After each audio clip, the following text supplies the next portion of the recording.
an AI that doesn't just talk to you, it actually does things for you. We're talking about an assistant that can surf the web, organize your files, shoot off emails, all from a simple chat message. And nope, this isn't science fiction anymore. It's a whole new type of AI, and there's one open source project that's leading the charge, for better and maybe for worse. So let's get into what this thing is and why it's got so many people excited and frankly, a little bit terrified. You know, we're all used to assistants like Siri or Alexa, right? They're what we'd call passive. They kind of just sit there, wait for you to say something, and then give you an answer. But what we're seeing now is the rise of agentic AI, and this is a whole different ballgame. An AI like OpenClaw is active. It doesn't just answer you, it goes out and executes complex, multi-step tasks right on your computer, plugging into the apps you use every day. It's the difference between asking, "Hey, what's the weather?" and saying, "Hey, book my entire vacation for me." All right, so what is OpenClaw exactly? Well, for starters, it's open source, and you run it on your own hardware, which is a huge deal for privacy. You basically hook it up to your chat apps, like WhatsApp, and then start giving it orders. The best way to think about it is like Claude with hands. It has the brain of a super smart AI, but now it has the ability to actually use your computer. And let me tell you, this idea didn't just land, it exploded. The project was created by an Austrian engineer named Peter Steinberger, and it went from basically a side project to a viral sensation almost overnight. It just completely captured the imagination of developers all over the world. I mean, the numbers here are just nuts. In its first couple of weeks, it pulled in over 172,000 stars on GitHub. Now, for anyone who's not a developer, just know that's a massive, massive indicator of interest. To put it another way, its website got more than 2 million visitors in a single week. The hype was absolutely real.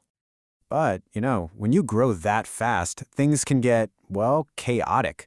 The project had 3 different names in just a couple of months. It started out as Claudebot, but then, boom, a trademark claim from the AI company Anthropic made them change it to Moltbot. But wait, it gets crazier. Scammers immediately took over the old name to run a crypto scam, so just 3 days later, they had to rebrand again to OpenClaw. It was a total mess. But that crazy rebranding story, that was just the tip of the iceberg. See, when you give an AI the keys to your entire digital kingdom, you're not just inviting in a helpful assistant. You are also opening the door to a potential security nightmare. And this right here is the question that should keep you up at night. We're all so excited about what this AI can do for us, but have you stopped to think about what happens when it gets tricked into working against you without you even realizing it? Yeah, security experts started screaming from the rooftops almost immediately. This quote from Tobias Jones at InnoFactory AI Consulting, man, it just says it all. We're not talking about a small, manageable risk here. This is a fundamental danger baked into the very concept of these systems. So where does all this danger come from? Well, it boils down to this one fundamental, totally unsolved problem that plagues all of these big AI models. It's this ghost in the machine called prompt injection. Okay, so what in the world is prompt injection? Think of it like hiding a secret message inside a Trojan horse. An attacker can write a totally normal-looking email or website comment, but hidden deep inside the text are secret commands for your AI. When your AI reads that text to, say, summarize it for you, it follows the attacker's hidden orders instead of yours. Let me give you a super clear example of how terrifying this is. You ask your AI, "Hey, can you summarize this new email for me?" But hidden within that email are instructions just like the ones you see here. The AI reads them and bam, it immediately starts digging through your files, finds everything with the word password, sends it all off to the attacker, and then covers its tracks by deleting the original email. And you have no clue. You just get a nice little summary. It's chilling. Now, I really want to hammer this point home. This is not an OpenClaw bug. This is a fundamental weakness in every single major AI model, from Claude to GPT to Gemini. The critical difference, and this is the really scary part, is the access OpenClaw has. An attack on ChatGPT might leak some of your chat history. An attack on OpenClaw could give a hacker full control of your entire computer. So this brings us to the core dilemma here, right? The ultimate showdown, immense power versus incredible peril.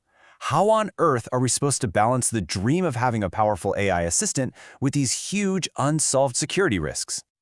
On one side, you've got users who are diving in headfirst. I mean, we saw this quote from a user on social media. "It's running my company." Wow. People are literally betting their entire businesses on this technology right now. And then on the other side, you get this absolutely bone-chilling warning from security experts. When Tobias Jonas says a compromised agent is a total loss, he means everything is gone. We're talking industrial espionage, your company's trade secrets stolen, even ransomware getting installed directly on your machine. It is the absolute worst-case scenario. And look, this isn't some what-if scenario. This is happening right now. Security researchers went looking and found over 21,000 of these OpenClaw's setups just sitting wide open on the public internet, leaking everything from private chats to secret API keys. The danger isn't theoretical. It is very, very real. So what can you actually do? Well, the security community has basically laid out a set of minimum requirements for using a tool like this safely. The number one, most critical, non-negotiable step is the first one. Run it in a sandbox. Think of it like a digital quarantine zone. You run OpenClaw inside a completely isolated environment, like a virtual machine, so that if it does get compromised, the damage is contained and can't spread to the rest of your system. And of course, other crucial steps are things like blocking it from the public internet, limiting the tools it's allowed to use, and making it ask for your permission before it talks to anyone new. So here's the bottom line. OpenClaw has proven one thing for sure. Powerful personal AI assistants are no longer a fantasy. They are here right now. But it's also thrown a massive spotlight on a huge security hole we haven't figured out how to patch yet. The technology is moving at lightning speed, but the safeguards, they're still lagging way behind. So the real question we all need to be asking ourselves is, are we truly ready for what comes next?